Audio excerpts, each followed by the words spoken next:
Bonjour, bonjour, cette semaine a été une semaine avec un jour férié. La semaine prochaine est une semaine avec 2 jours fériés. Donc beaucoup de gens ont fait le pont. Voilà, on appelle le pont. N'ont pas travaillé les fins de semaine, ont profité pour prendre des vacances prolongées, ce qui est de bonne guerre, ce qui est normal. Par contre, nous, ça retarde les arrivées des livraisons. Mais bon, c'est comme ça, c'est la vie. La semaine prochaine, il n'y aura pas de sortie chez nos Big Two français, enfin à ma connaissance, hein. Tout est décalé à la semaine suivante. Cette semaine, on a quand même eu pas mal de sorties, on va en parler un petit peu aujourd'hui. Mais d'abord, un grand merci à Philippe de Comixtape qui a vu ma vidéo de cette semaine de Evangeline. Vous avez vu Evangeline, en plus, je vous en ai parlé cette semaine. Est-ce qu'il y a beaucoup de vidéos qui parlent d'Evangeline sur le YouTube français? Bon, maintenant il y en a une de plus, hein. On sait qui. Mais à culpa, j'en ai fait une. Et donc, j'avais dit dans cette vidéo, j'ai pas tous les numéros, genre sur la seconde série, celle où j'en avais le plus, sur les 14 numéros, moi je m'arrêtais au numéro 9. Et bien Philippe m'a contacté sur Instagram pour me dire, j'ai les numéros 10 à 14, la fin de la série, est-ce que tu les veux? Je te les offre. Je fais what? Non, me les offre pas, mais je suis prêt à te les acheter en fait. Il m'a dit non, c'est bon, paye juste les frais de port, je te les envoie, machin. Donc, qu'est-ce que j'ai reçu? Evangeline numéro 9. 10, pardon, le 9 je l'ai. Le 10. Le 11. C'est incroyable. Vous ne pensiez pas que j'aurais reparlé d'Evangeline aujourd'hui. Faut dire que le film, donc maintenant, a été est en pourparlers pour être fait par Warner. Warner a mis des billes à l'intérieur du projet. N'empêche, on dit Rob Liefeld, mais Rob Liefeld, hein, il va encore se faire des pognons, du pognon, des couilles en or avec des séries qui ne sont pourtant pas très folles. Donc celui-ci c'est le numéro 14, le dernier en date. Derrière on voit un petit peu de Rob Liefeld, ça fait plaisir. C'est plus du tout Stinsman qui est au dessin dans les derniers numéros, c'est Dave Hahn, je le connaissais pas du tout. Ça ressemble beaucoup. Et en bonus, il m'a mis... Ah oui, non, par contre, je vous ai montré le 13. Le 14, c'est celui-là. Voilà, le 14, c'est celui-ci. Avec Blood Wolf, cette espèce de lobo inventé par Rob Liefeld. Et donc, en bonus, il m'a mis ceci. Le numéro 1 d'Armageddon, parce que j'avais que le numéro 3. Donc là, il me manque le numéro 2. D'Armageddon, de Evangeline Armageddon, dessiné par Scott Clark. Et ça, c'est très très cool. Donc encore un grand merci à Philippe. Pour rappel, Philippe, il a monté sa boîte qui propose des comics en VO, des variants de cover. Hop, je vous montre, ça s'appelle Comixtape. Des variants de cover, des comics signés à des prix qui sont franchement pas dégueux. Pour des comics qui sont dédicacés par des artistes, pour des variants de cover qui sont plutôt rares, les prix sont franchement pas dégueux. Le colis qu'il m'a envoyé, il était en blindé. Vous voyez, il met des plastic bags avec des cardboard derrière pour bien protéger le truc. Et le colis, il était blindé, tout arrivait impeccable. Franchement, c'est top. Et donc, Comixtape, en plus de ça, Philippe m'a proposé de vous faire une remise à vous. Alors, il n'y a pas de sponsor, machin, tout ça. Hein. C'est juste que si vous voulez profiter des variants de cover et des comics signés au prix proposé par Philippe sur Comixtape, vous avez en plus 10% avec le code Faraday. Oh mon dieu, je suis tellement un influenceur. Donc Faraday, F-A-R-A-D-A-Y, vous le savez en majuscule. Vous avez 10%, donc ça démarre aujourd'hui, c'est jusqu'à dimanche prochain. Ça dure une semaine. Allez-y, hein, franchement c'est le moment de vous faire plaisir parce que déjà les prix sont pas chers, mais en plus si vous avez 10%, bon, ça rembourse une partie des frais de port si vous faites une belle commande. Et sincèrement, il y a des comics signés par Arthur Adams, il y a des variants de cover, il y a des trucs de J. Scott Campbell, il y a du Capullo sur du Spawn, enfin il y a de tout. Allez voir sur Comixtape, vous allez halluciner, franchement c'est trop bien. Et donc encore une fois un grand merci parce que moi je fais une vidéo comme ça, l'air de rien sur Evangeline. Je dis bon bah il me manque quelques numéros, boum on me les envoie. C'est quand même incroyable. Qu'est-ce qu'il me manque? La semaine prochaine, peut-être que je fais une vidéo sur Arcanum, qui est là. Bon, là, je les ai tous. Hein. Mais voilà. Donc, ça fait partie de ces événements, ces partages que je peux avoir avec des gens de la... Alors, je n'aime pas dire la communauté, mais des gens qui suivent la chaîne. Et franchement, c'est hyper cool. Donc, encore une fois, un grand merci à Philippe. Et merci pour vos commentaires sur la vidéo d'Evangeline, parce que de Evangélie. J'arrive pas à croire que j'ai loupé cette blague dans la vidéo. C'était tellement facile de faire une blague sur Evangélie, hein, franchement. parce que la vidéo était plutôt bien reçue. Alors non pas qu'elle fasse beaucoup de vues, ça je m'en doutais évidemment, mais elle a été franchement bien reçue. Et ça me conforte dans l'idée que même si la plupart des gens n'aiment pas Rob Liefeld, vous êtes quand même un petit peu curieux de ce qui se passe, de ce qui se passait dans ces années-là. Et voilà. Donc aujourd'hui, on va parler un petit peu de comics, de ce qui est sorti cette semaine. En commençant un petit peu par Panini. Allez, commençons par Panini. Donc il y a la collection Deadpool qui est disponible chez Carrefour. Une collection à 2,99€ pour public averti. Moi j'ai pris que le numéro 1, c'est des épisodes qui sont de... Il y a du M. McGuinness dedans. C'est du Joe Kelly, du Ed McGuinness, je vais y arriver.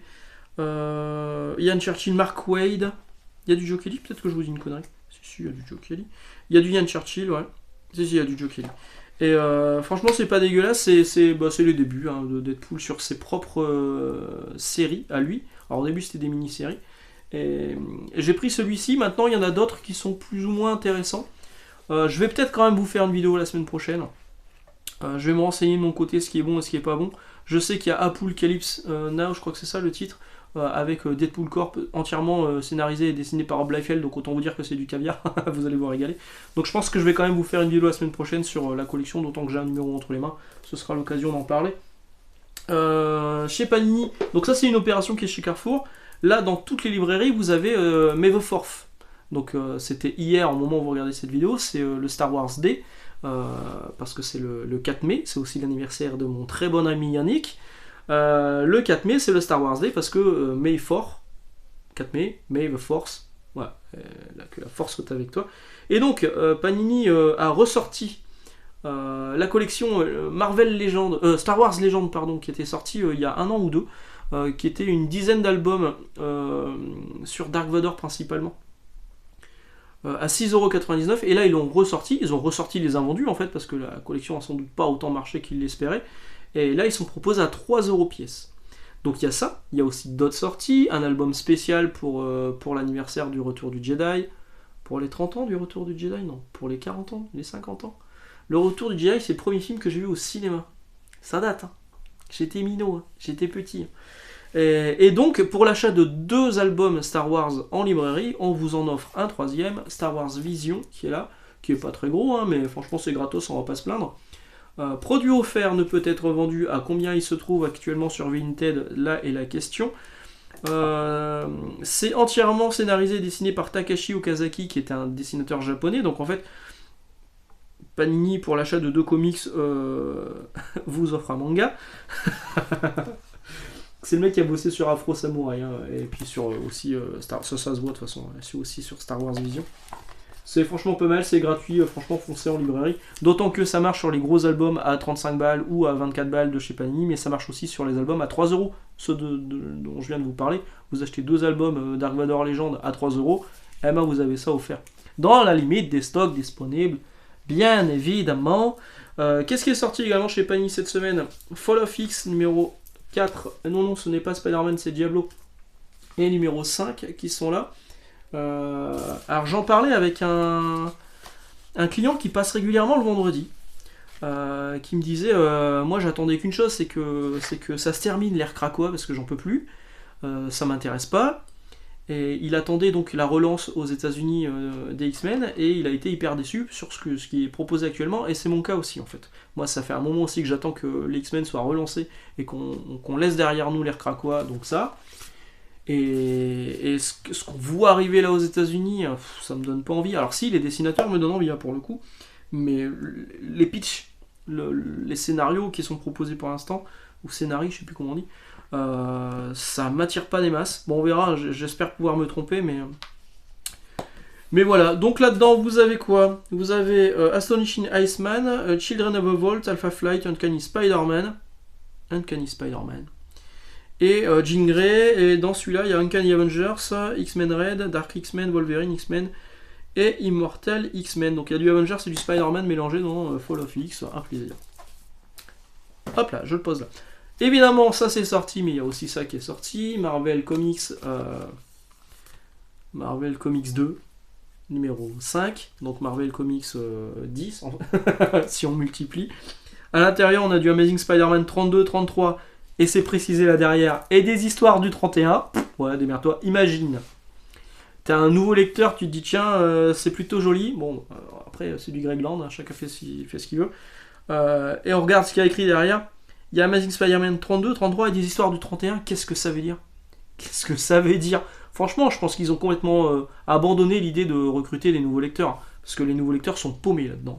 Heureusement qu'il y a la collection Marvel Nomad Poche, machin, ce que vous voulez. Parce que c'est pas avec ce genre de revue qu'on va pouvoir recruter. Donc il y a aussi du Avengers numéro 6, Immortal Thor numéro 3 et All Out Avengers numéro 5. Voilà. Voilà, ça continue sur sa lancée. Voilà. Et sur la même formule, et ça je vous en avais parlé depuis début janvier, parce que Panini avait teasé, et évidemment c'était ça qui allait se passer. Cette formule-là, ça va être la formule de Ultimate. De l'univers Ultimate, voilà. Sauf que ça sera pas un mensuel, ça sera un bimensuel, ça sera tous les 2 mois. Dans le premier numéro, vous allez avoir Ultimate, pas Invasion, mais l'autre Ultimate Universe, le one-shot. Vous allez avoir les 2 premiers épisodes de Ultimate Spider-Man, un épisode de Black Panther et un épisode de Ultimate et X-Men. Tiens, ils en ont parlé d'X-Men? Est-ce qu'ils ont parlé d'X-Men? Tiens, je vais vérifier. Est-ce qu'ils ont parlé d'X-Men? J'ai un doute. Voilà, c'est un de ces bordels dans les photos de mon téléphone.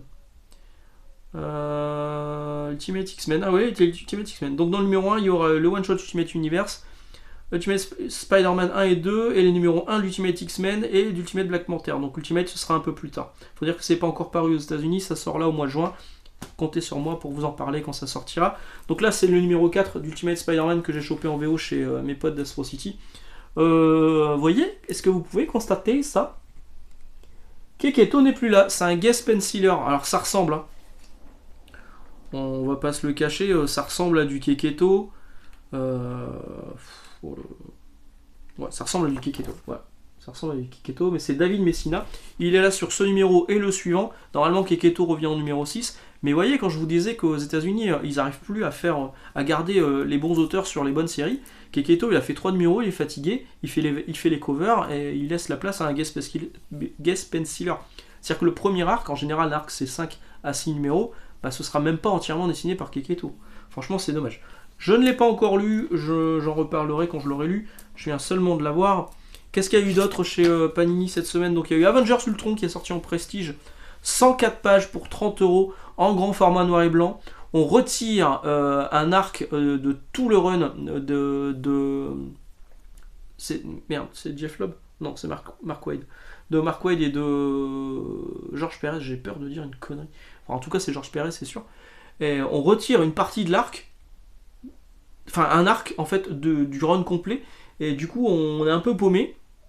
Il l'avait déjà fait dans un must-have qui coûtait 16 balles et qui était à 120 pages. Là on a moins de pages et c'est 30 balles. C'est 2 fois plus cher, quasiment 2 fois plus cher. C'est en noir et blanc, c'est certes en grand format en édition prestige avec un dos toilé. Ils ont gardé la traduction de Nicole Duclos. Moi je vais pas vous le conseiller, je sais que certains vont l'acheter. Dans ma librairie, quelqu'un me l'a déjà fait mettre de côté. On se reconnaît. Mais moi je vais pas le recommander, franchement, ça sert pas à grand chose quoi. Il y a La Planète des Singes qui est sortie avec La Chute des Hommes par Kev Walker et La Planète des Singes 75 à 76, 11 numéros, 228 pages. Les chiffres sont pas bons, Kevin. Parce qu'a priori il y aurait eu des coupures par rapport à l'ancienne édition, ça coûte 24 balles. Pour ça, pour en savoir plus, moi je suis pas un gros lecteur de La Planète des Singes, hein, clairement pas. Moi j'ai qu'une édition chez Semic parce que je l'avais acheté juste parce qu'il y avait une couverture de J. Scott Campbell. Allez voir la vidéo de Comics Code sur les sorties de Panini ce mois-ci, il en parle très bien, il explique les coupes, et il explique que ça vaut pas grand-chose. Voilà, il y a également eu chez Panini, c'est tout, on va passer à Urban du coup. Donc Urban, évidemment la grosse sortie cette semaine c'est ça. Batman, White Knight, Génération, Joker. Alors Sean Murphy il est juste là pour poser son nom sur la couverture et faire la couverture qui est plutôt jolie. Hop. Ça coûte 17 balles hein, pour 168 pages. Sur une idée originale de Katana Collins et Sean Murphy, scénario de Katana Collins et Clay McCormack, dessin de Mirka Andolfo. Voilà. Il paraît que c'est pas fou. Il paraît que c'est le moins bon truc qui soit de l'univers White Knight. Je ne l'ai pas encore lu, je ne vais pas me prononcer pour l'instant, j'en ferai peut-être une vidéo à ce moment-là, une fois que je l'aurai terminé. En tout cas, sachez qu'il existe dans cette édition-là à 17 €, je vous l'ai dit. Et dans une édition un peu plus grande en noir et blanc. Maintenant, la question, est-ce que c'est du vrai noir et blanc ou est-ce que c'est juste un filtre noir et blanc qui a été mis parce que les couleurs, elles sont quand même très, très pétantes. Hein. À voir, on m'a posé la question, franchement, je sais pas parce qu'ils sont arrivés sous blister. Je pense que j'en ouvrirai un au boulot dans tous les cas, histoire de voir un petit peu ce qu'il y a à l'intérieur. Donc il y a ça qui est sorti, c'est la grosse sortie chez Urban cette semaine, mais il y a aussi The Wake qui est ressorti. C'était déjà sorti il y a un moment, de Scott Snyder et Sean Murphy également, là qui est entièrement en dessin. Je vous en ai déjà parlé de The Wake. La première partie, il y a vraiment deux parties complètement différentes. Hein. Première partie est top, avec une ambiance un peu anxiogène dans une base sous-marine avec des espèces de monstres marins. C'est hyper angoissant, c'est un peu horreur et tout, c'est vraiment très très cool. La deuxième partie, on fait un bond dans le futur, c'est n'importe quoi, c'est débile. Scott Snyder part dans un délire, non. C'est dommage, hein, parce que vraiment la première partie est très très cool, c'est vraiment dommage. Donc c'est 24 balles. On passe de 240 pages pour l'ancienne édition à 264 pages pour celle-ci, parce qu'il y a des bonus, quelques crayonnés, etc. Pour le même prix, 24 €. Bon, à vous de voir. Si vraiment vous êtes hyper fan de Sean Murphy, il faut y aller, mais il faut pas y aller pour le scénario Scott Snyder, hein, ça c'est sûr. Il y avait autre chose chez... non, je crois que c'était tout. Ensuite, chez les éditeurs indépendants, on a Âme Augmentée qui est sorti chez 404 Graphiques, maintenant c'est 404 Graphiques, qu'on a rangé en roman graphique, hein, on s'est dit qu'on allait jouer le jeu, on verra bien, par Ezra Clayton Daniels. Je l'ai pas lu, je comptais le lire, mais j'ai déjà tellement de trucs à lire, je sais pas si j'aurai le temps, je sais pas si je pourrai en faire une vidéo dédiée, bon on verra. Franchement, selon le temps. C'est 304 pages pour 26,50 €, c'est hyper grand, la qualité de fabrication est encore une fois impeccable, c'est sous la direction de Nicolas Beaujean qui fait toujours un travail impeccable au niveau de la fab. Donc ça c'est vraiment très très cool. Et d'autres indépendants sortis cette semaine, Ice Cream Man, le numéro 3 chez Huggin & Mullin, et Silver Coin, alors ça c'est une reco, c'est certes un peu cher, c'est quand même 18 balles, c'est pas très gros, c'est la fin de la série, c'est la série complète en 3 tomes, et c'est vraiment très très bien. Pensez les contes de la crypte avec un fil rouge qui est en fait cette pièce en argent qui relie tous ces mondes un peu... ces histoires un peu horrifiques. Alors, tout est entièrement dessiné par Michael Walsh, qui est le créateur de la série, mais il a laissé le scénario à des mecs plutôt réputés. Tu vois. Il y a James Tynion IV, il y a Stephanie Phillips, Johnny Christmas, alors lui je le connais pas, Pornsack Pitchetshot, Pornsack Pitchetshot, c'est un pseudo, c'est pas possible, on peut pas s'appeler comme ça, et Michael Walsh qui en a écrit un également en plus du dessin. Voilà. Attention, le récit 14 seuils contient des images relatives à l'accouchement et à la fausse couche qui sont susceptibles de troubler certains lecteurs. Bon, d'accord, faites gaffe alors du coup. Mais vraiment, les deux tomes précédents, j'avais vraiment beaucoup aimé, donc celui-ci, je vais vous le recommander également. Est-ce qu'il y avait autre chose dont je voulais vous parler aujourd'hui? Non, je crois que c'est à peu près tout.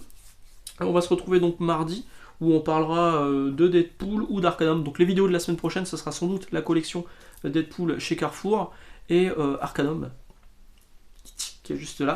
Que je vais me faire un plaisir de tourner. Je vous laisse là, excellente journée, excellente lecture. N'oubliez pas, si vous voulez du bon comics en VO, avec des belles variantes cover et des comics signés, rendez-vous sur Comixtape, vous avez 10% de remise avec le code Faraday, Faraday, comme mon blaze. Allez, à mardi, ciao.